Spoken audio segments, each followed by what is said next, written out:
नमस्कार सर्वांना, श्री एडेश्वरी आणि श्री स्वामी समर्थ. तुम्हा सर्वांचं स्वागत आहे आजच्या आपल्या नवीन व्हिडिओमध्ये. तर आज आहे गुरुवार आणि इथं सकाळ सकाळी आता नाश्त्याची तयारी सुरू झालेली आहे बघा माझी. तर एकीकडे मी मटकी भिजत घातलेली आहे आणि एका साईडला ना चणे भिजत घातलेले आहेत. आणि आता आज गुरुवार आहे तर सकाळी सकाळी अशी छान टी व्हीवरती स्वामींची गाणी लावलेली आहेत आणि असं मंत्र स्तोत्र छान असे गाणे ऐकत ऐकत सकाळ सकाळची कामं चालू आहेत. तर सकाळची भरपूर धावपळ असते आणि आज आपल्याला गुरुवारची पूजा पण करायची आहे. तर म्हटलं पहिल्यांदा नाश्ता बनवून घेऊयात.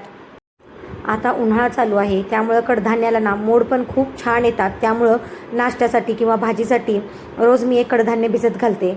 तर म्हटलं मग आज आपण चणे बनवूया जे नाश्त्यासाठी पण होतील आणि भाजीसाठी पण होतील. तर मग मी कुकरमध्ये ना मीठ टाकून चणे छान असे बॉईल करून घेतले आणि माझ्या मिस्टरांना मला नाश्ता द्यायचा होता. तर त्यांच्यापुरते एका प्लेटमध्ये मी चणे काढून ठेवले साईडला आणि त्याच्यामध्येच कच्चा कांदा, टोमॅटो आणि ब्लॅक सॉल्ट टाकलं आणि छान असं मस्त लिंबू पिळला त्याच्यावरती. तर इतकं छान टेस्टी नाश्ता होतो ना. आणि मुळातच हा नाश्ता प्रोटीनयुक्त आहे. जे कोणी जिम करत असतील ना त्याच्यासाठी हे एकदम खूप छान आहार आहे. आणि हे काळे चणे ना आपल्या आरोग्यासाठी खूपच छान आरोग्यदायी आणि पौष्टिक आहेत. काळ्या चण्यामुळे आपली पाचनक्रिया सुधारते. आपलं ब्लड, ज्यांना कोणाला ब्लड प्रेशरचा त्रास आहे तो कमी होतो आणि वजन कमी करण्यास मदत होते. त्यामुळं ना असे हे कडधान्य वगैरे सकाळ सकाळी नाश्त्याला खाल्ले ना आपलं पोटही भरतं आणि ते आपल्यासाठी ना आरोग्यासाठीही छान असतात. काही चटपटीत खाण्यापेक्षा असं सकाळ सकाळी प्रोटीनयुक्त तुम्ही आहार घेतलात ना तर आपला दिवसही छान जातं आणि मस्त पोट पण भरतं आणि आपल्याला छान असा हेल्दी नाश्ता केल्याचं सुख म्हणतात ना ते भेटून जातं. तर आता बघा इथं माझा नाश्ता तयार झालेला आहे. तर आता हा मी नाश्ता माझ्या मिस्टरांना देते आणि मग देवपूजेला सुरुवात करते. तर इथं चणे वगैरे बॉईल होईपर्यंत मी छान असं हळदीचं लेपन करून घेतलं होतं उंबरट्याला आणि लेपन सुकलं. त्यानंतर मग मी उंबरट्याची पूजा केली आणि मग आपली देवपूजेला सुरुवात केली. तर आज आपली गुरुवारची पूजा आहे. तर आपल्या गुरुवार म्हटलं की आपल्या स्वामी भक्तांसाठी खूप स्पेशल दिवस असतो. त्यामुळे आपली पूजा पण आज जरा जास्त असते. आज स्वामींची आरती वगैरे असते. तर आता इथं उंबरट्याची पूजा माझी झाली, रांगोळी वगैरे काढून घेतली आणि मी आता रोजच्या देवपूजेला सुरुवात केलेली आहे. तर अशी पूजा अर्चना घरात झाली ना तरच खूप छान वाटतं. तर आता सगळ्यांचा नाश्ता वगैरे झाल्यामुळे ना मी पण रिलॅक्स एकदम देवपूजा करत आहे. कारण कसं आहे, एखाद्याला नाश्ता वगैरे द्यायचं म्हटलं की मग आपलं ते पूजेत लक्ष लागत नाही आणि पूजा शांत होत नाही. तर म्हटलं मग पहिल्यांदा सगळ्यांचं घरातलं आवरलं आणि मग त्यानंतर देवपूजा करायला निवांत बसले, जेणेकरून माझं ना देवपूजेमध्ये संपूर्ण लक्ष राहावं. कारण आपलं मन शांत असेल तरच आपली पूजा पण छान होते. नाहीतर उगाच आपली चिडचिड होते आणि ती पूजा आपली म्हणतात ना ती तितकी देवापर्यंत पोचत नाही जितकी पोचायला पाहिजे. म्हणून मग मी सकाळचा नाश्ता वगैरे आवरते आणि त्यानंतरच मग देवपूजा करते. आणि जर कधी कधी मग जास्त लवकर उठलं, कारण सुट्टी आहे त्यामुळे उशिरा उठणं होतं, त्यामुळे थोडासा उशीर होतो नाश्त्याला. पण एरवी मात्र जेव्हा शाळा असतात, डबे असतात तेव्हा मात्र मग सकाळ सकाळी लवकर उरकून जातं सगळं आणि मग देवपूजा पण लवकर होते. तरीही सगळं 10पर्यंत उरकावं असं माझं चाललेलं असतं. त्या अंदाजाने मी टाईम टेबल मॅनेज करून माझं काम उरकायचा प्रयत्न करते. तर अशी सकाळची धावपळ चाललेली असते. आणि आज गुरुवार आहे म्हणून मग मी बघा असं पिवळा पूर्ण वस्त्र परिधान केलेलं आहे. कारण पिवळा रंग आपण आज घातल्याने आपलं हे गुरुबळ जे असतं ना ते आपलं मजबूत होतं असं म्हणतात. तर मग मी ही जी पिवळा कुर्ता आहे ना तो मी मेशोवरून ऑनलाईन मागवलेला आहे. तर दर गुरुवारी मी पिवळं रंगाचंच वस्त्र घालेन असा माझा प्रयत्न असतो. तर अशा प्रकारे माझी आजची गुरुवारची पूजा पण झालेली आहे.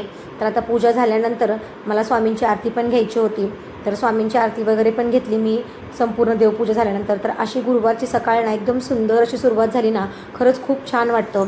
कारण मुळात सुरुवात ही सूर्यदेवांना अर्घ देण्यापासून होते. त्यानंतर मग आपला नाश्ता, देवपूजा आणि त्यानंतर तुळशीची पूजा असं आपलं रुटीन चालूच असतं सकाळचं. तर देवापुढं मी रांगोळी घातली आणि छान अशी बघा आपली किती सुंदर आजची देवपूजा संपन्न झालेली आहे.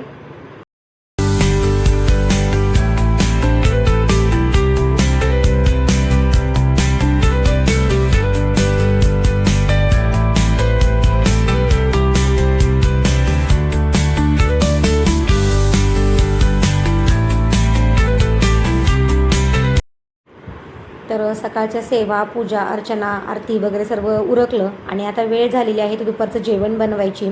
आणि असं आपल्या लेडीजच्या पाठीमागे ना एकामागं एक दुपारपर्यंत काय कामाला आपल्याला सुट्टी नसतेच. तर हे आंबे बघा किती मोठे आंबे आहेत ना. तर हे गावाकडून आलेले आंबे आहेत, माझ्या बहिणीच्या माहेरून आलेले आंबे आहेत हे. तर त्यांनी माझ्या बहिणीला दिले होते तर बहिणीनं माझ्याकडे पाठवलेले आहेत त्यातले आंबे. तर तिने जवळजवळ 10-15 आंबे मला दिलेले होते.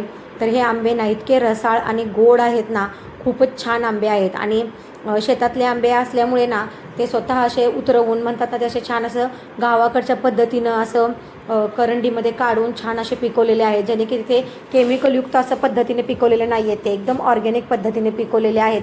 जसं की आपण लहानपणी बघा आंबे उतरवायचो आणि छान असं आपली आजी आंबे वगैरे छान असं करंडीमध्ये ठेवायची, त्यात पालापाचोळा घालून पिकवायची आणि काही त्यातले आंबे लोणच्यासाठी काढून ठेवायची. तर तसा हा भाग आहे. तर तिच्या शेतामध्ये ना भरपूर काही आंब्याची झाडं आहेत, तर त्या मला असे मस्त आंबे पाठवून दिलेले आहेत. म्हटलं त्याचा रस करूयात. तर इतका छान गोड रस झालेला आहे, त्याचा साखरही अगदी कमी प्रमाणात मला टाकावी लागली त्याच्यामध्ये. तर इतका घट्ट रस झालेला आहे ना, मी अगदी थोडंसं त्यात पाणी थोडंसं मिक्स केलं तरी पण बघा तुम्ही किती थिकनेस आलेली आहे या रसाला. तर असा आंब्याचा गोड मस्त रस केला. उन्हाळा चालूच आहे, आता काय पाऊस काय पडायचं नावच घेत नाही आहे, म्हणजे उन्हाळा काही संपत नाही आहे. तर म्हटलं जोपर्यंत आंबे आहे तोपर्यंत आंब्याचा पूर्ण असा छान सीझन एन्जॉय करून घेऊयात. छान असे गावाकडून आंबे आलेले आहेत, तर मस्त असा त्याचा रस केला आणि त्यानंतर मग एका साईडला ते फ्रीजमध्ये ठेवून दिलं. आणि आता इथं भाजीची तयारी केलेली आहे मी. तर चण्याची भाजी करताना मी काय करते, लसूण अद्रक बघा आता मी इथं कुटून घेत आहे. त्यानंतर थोडासा कांदा चिरून घेतलेला आहे आणि टोमॅटोची ना पेस्ट करून घेते मी. टोमॅटो चिरून नाही टाकत. तर एका ठिकाणी साईडला अशी मग मी फोडणीची तयारी करून घेतली. तर तेल वगैरे गरम करायला ठेवलेलं आहे आणि त्याच्यामध्ये ना मग तेल छान गरम झालं की चिरलेला कांदा टाकलेला आहे. तर छोटासाच कांदा मी चिरून घेतला, कारण चण्याला काही जास्त कांद्याची गरज लागत नाही असं मला तरी वाटतं. मी ज्या पद्धतीनं करते ना ती रेसिपी मी तुम्हाला शेअर करत आहे. तर एक छोटा कांदा मी चिरलेला होता, तर तो कांदा आता लाल झाला. त्याच्यामध्ये मग मी लसूण आणि अद्रकची जी पेस्ट करून घेतली होती ती टाकली आणि ती थोडीशी लालसर झाल्यानंतर एका टोमॅटोची पेस्ट करून घेतली होती मी, ती टाकली आणि त्या टोमॅटोलाच्या पेस्टला मग थोडंसं तेल सुटलं आणि त्याच्यानंतर मग त्याच्यामध्ये ना मी लाल तिखट टाकून घेतलेलं आहे. आणि लाल तिखट टाकल्यानंतर मी बादशहाचा थोडासा छोलेचा मसाला टाकलेला आहे, त्यात अर्धा चमचा. जर ही तुमची चॉईस आहे, तुम्हाला टाकायचं तर टाकू शकता, नाहीतर नाही टाकू शकत. फक्त लाल तिखट पण टाकू शकता किंवा तुमचा जो घरगुती मसाला आहे तो टाकू शकता. तर मी इथं अर्धा चमचा छोले मसाला टाकलेला आहे, त्यामुळे भाजीला ना खरंच खूप छान चव येते आणि भाजीचा सुगंध पण इतका मस्त येतो ना. तर असे मसाले वगैरे टाकले, त्यानंतर थोडंसं चवीपुरतं मीठ टाकलं त्यात, कारण ऑलरेडी चणे बॉईल करताना त्यात थोडंसं मी मीठ टाकलेलं होतं, त्यामुळं थोडंसं बेतानंच मीठ टाकायचं आपण. आणि असं छान असं मसाले आता तेल येऊपर्यंत छान असे त्याला भाजू द्यायचे. आणि आता बघा इथं तुम्ही किती छान त्याला तेल सुटलेलं आहे. तर मग मी काय करते, त्यातले थोडेसे चणे जे आहेत ना ते मिक्सरमध्ये ना असे काढून घेते, त्याच्याशी छान फाईन पेस्ट करून घेते, जेणेकरून भाजीला ना त्याचा स्वतःचा अंगचा घट्टपणा येईल. दुसरं काही त्याला बाइंडिंग येण्यासाठी मी काहीच टाकत नाही. त्यातले थोडेसे चणे 2-3 चमचे आहेत ते मी मिक्सरमध्ये बारीक करून घेते आणि ते बघा अशा प्रकारे मी टाकून देते भाजीमध्ये. तर भाजी इतकी छान आपली घट्ट आणि मस्त होते ना. आणि त्यानंतर मग जे बॉईल केलेले चणे आणि त्याचं पाणी आहे ना ते संपूर्ण टाकलं, जेणेकरून त्या चण्याचं पाण्यामध्ये तर इतकं प्रोटीन असतं ना, ते तुम्ही सूप म्हणून पण पिऊ शकता जर तुम्ही त्यात मीठ टाकलेलं असेल तर.